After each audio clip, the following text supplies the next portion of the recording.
Bab 51. Ziarah kubur. Silahkan Tuan Hamim tanda tangan di atas materai ini, ujar asisten Ika. Baiklah, jawab Hamim lalu membubuhkan tanda tangan. Pak Edem, saya minta tolong, pengurusan izin PT Holding Group dan PT Holding Real Estate dipercepat. Kalau bisa, dalam 1 minggu selesai, ujar Hamim. Iya Mas Hamim. Besok pagi, saya dan asisten Dava akan pergi ke Jakarta. Biar hari Senin sudah kelar semua. Saya mempunyai banyak kenalan orang dalam, jawab pengacara Edem Suseno. Ya sudah Pak. Saya mau sholat maghrib dulu, ujar Hamim.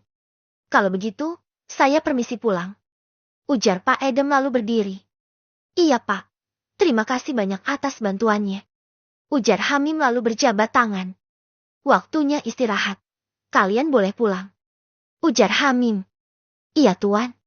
Ika, besok pagi kamu ke PT Jaya Abadi Kontraktor.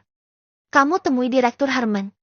Bilang ke Pak Herman, suruh mencari karyawan insinyur pembangunan dan arsitek untuk mendesain model rumah. Tanah yang baru kita beli, aku bikin perumahan. Suruh Pak Herman menyiapkan pekerja ahli. Suruh mendatangkan bahan material. Aku ingin, hari Senin, tanah 5 hektar itu dipagar keliling. Perintah Hamim. Baiklah Tuan, jawab Ika. Ya sudah, kamu istirahat. Jangan lupa, kamu cari tanah yang luas di iklan Facebook dan aplikasi lainnya, ujar Hamim kemudian beranjak sholat ke musyola. Selesai sholat, Hamim beranjak ke parkiran menemui Pak Prio. Ayo Pak, jalan, ajak Hamim lalu masuk ke dalam mobil. Kita ke perumahan Geraha Tirta. Baiklah Gus, jawab Pak Prio driver lalu melajukan mobil. Selang setengah jam, mobil memasuki perumahan Geraha Tirta yang terkenal elit. Berhenti di sini saja Pak, pinta Hamim. Baiklah Gus, ujar Pak Prio menghentikan mobil agak jauh dikit dari rumah Bella. Kemudian, Hamim keluar dari mobil. Permisi, selamat malam, seru Hamim pada seorang pembantu yang lagi di samping rumah. Malam juga Mas. Mencari siapa? Tanya pembantu rumah. Bella ada? Ujar Hamim. Ada, sebentar ya, kata sang pembantu lalu masuk rumah. Tak lama kemudian, Bella tidak ada. Kamu lagi. Sudah dibilangin jangan pernah berhubungan sama Bella, masih saja maksa. Emang kamu gak bisa apa? Cari perempuan lain. Gak laku apa? Jangan pernah datang ke sini lagi. Bella mau saya jodohkan dengan pemuda yang kaya raya. Pergi sana. Kalau masih mengganggu Bella, akan aku laporkan ke polisi, seru mamanya Bella dengan nada ketus. Baiklah Bu, terima kasih atas sambutannya.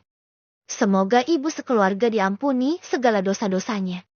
Di alam kubur nanti mendapatkan pengampunan dan syafaat. Assalamualaikum Bos, seru Hamim lalu berjalan meninggalkan pagar rumah Bella.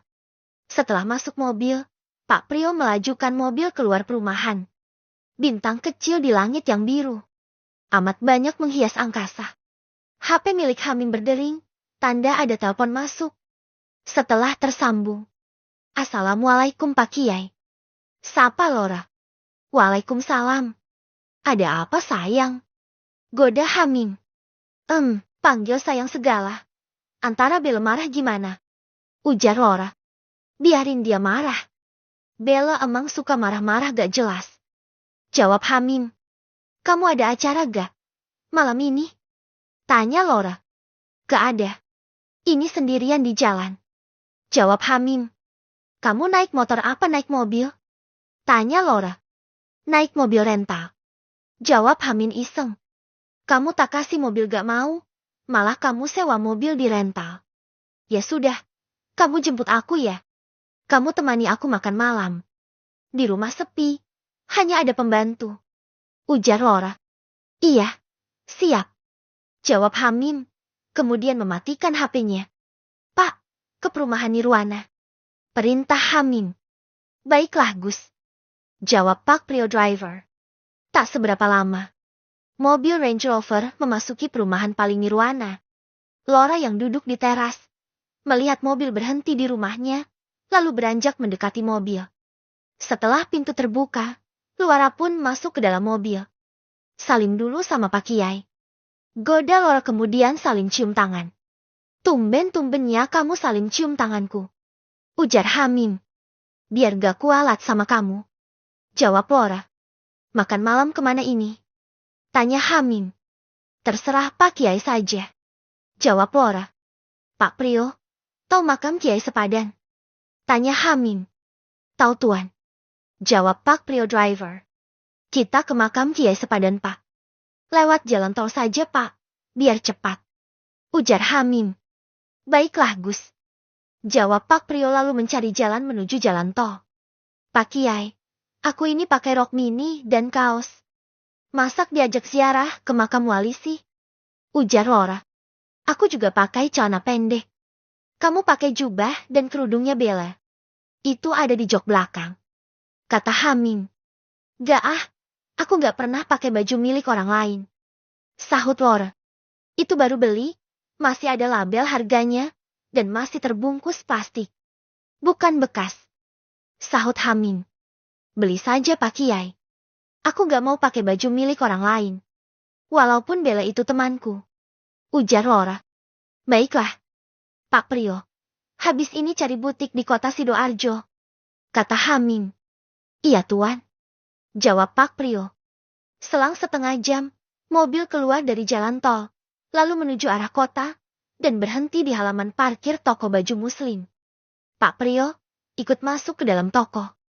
Pak Prio beli 2 sarung dan baju serta celana dan sepatu. Beli baju 6 celana 4 sekalian. Buat kerja dan buat sholat. Kata Hamim lalu keluar mobil. Iya Gus. Jawab Pak Prio. Pak Kiai, ambil baju ini untukmu. Bagus sekali. Kata Lora sambil mengambil mukena dan 2 sajadah. Selesai belanja, Hamim dan Lora kembali masuk mobil, lalu meluncur ke makam Kiai Sepadan. Selang 10 menit, mobil terjebak macet di jalan desa. Gus, kalau malam Jumat, makam Kiai Sepadan sangat ramai sekali. Mobil dan motor tidak bisa masuk ke area parkir dalam. Parkirnya di sekitar gapura ini. Kata Pak Prio. Parkir sini-sini saja Pak. Saya jalan kaki saja ke makam. Kata Hamim. Iya Gus. Jawab Pak Prio lalu memarkir mobil. Lora, pakai jubah dan kerudungnya. Seru Hamim. Iya Pak Kiai. Jawab Lora lalu mengenakan jubah. Setelah itu, keluar dari dalam mobil. Lalu, Lora berjalan sambil menggandeng lengan Hamim. Lama sekali Pak Kiai. Banyak pedagang kaki 5. Ujar Lora sambil melihat pedagang kaki 5. Kita sholat Isya dulu ya. Setelah itu ziarah kubur, lalu kita makan di warung kopi. Kata Hamim sambil berjalan. Iya Pak Kiai. Jawab Lora sambil tersenyum. Setelah sholat Isya dan sholat hajat berjamaah, Hamim dan Lora ziarah kubur. Selesai ziarah kubur, Hamim dan Lora beranjak ke warung kopi Pak Soleh. Lora, makan apa? Tanya Hamim. Makan sate itu saja. Jawab Lora sambil menunjuk ke arah pagar. Sate ayam. Apa sate kambing? Tanya Hamim. Sate ayam, 20 tusuk, sama lontongnya 1. Minumnya air mineral dingin sama es Fanta merah. Jawab Lora. Baiklah. Kata Hamim lalu berjalan mendekati tukang sate gerobak. Pak, sate kambing 20 tusuk, sama sate ayam 20 tusuk. Lontongnya 2. Aku duduk di warungnya Pak Soleh. Ujar Hamim. Siap. Ditunggu sebentar ya Mas. Ujar penjual sate. Pak Soleh, kopi hitam agak pahit. 1. Sama es Fanta merah dan 2 air mineral. Pesan Hamim. Siap Pak Kiai. Ditunggu sebentar. Jawab Pak Soleh yang lagi sibuk. Pak Kiai. Dalam sejarah hidupku, baru kali ini aku ziarah di makam wali. Dan baru kali ini, aku masuk masjid. Dan baru kali ini juga, aku sholat hajat lalu, baca wirid. Terakhir aku syalat. Mungkin kelas 6 SD.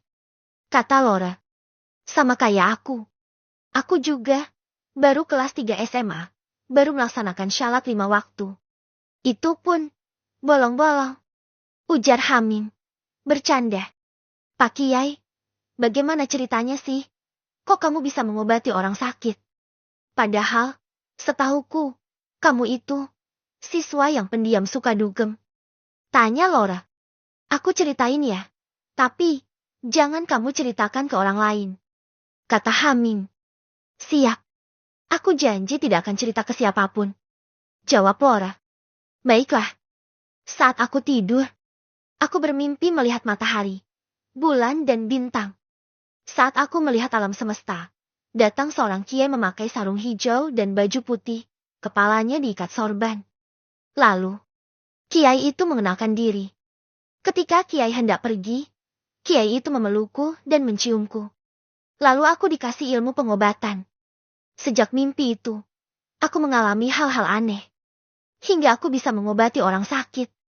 Jawab Hamim. Iseng ngarang cerita. Mas, ini sate dan lontongnya. Ujar penjual sate, lalu menyodorkan 2 piring. Terima kasih, Pak. Ujar Hamim kemudian menikmati makan bersama Laura. Ini Pak Kiai. Kopi dan es fantanya. Ujar Pak Soleh pemilik warung.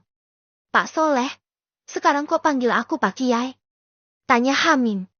Iwan teman kamu kan? Memanggilmu Pak Kiai.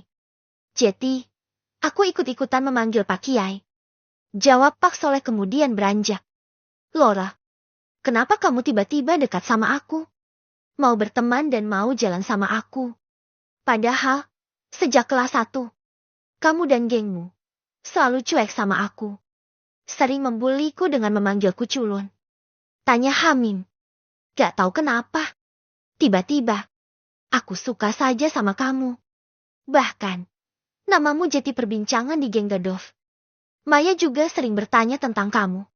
Padahal, Maya itu paling benci kalau lihat kamu. Jawab Laura. Maya itu, papanya pengusaha apa? Tanya Hamim. Maya itu, anaknya konglomerat.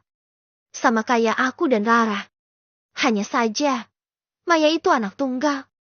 Maya itu sebenarnya baik sekali. Hanya saja, dia sering kesepian di rumah. Makanya, dia sering main di mall dan di hiburan malam. Papa mamanya punya sekitar 70 perusahaan lebih. Salah satunya, perusahaan batu bara dan minyak. Jawab Laura. Bab 52.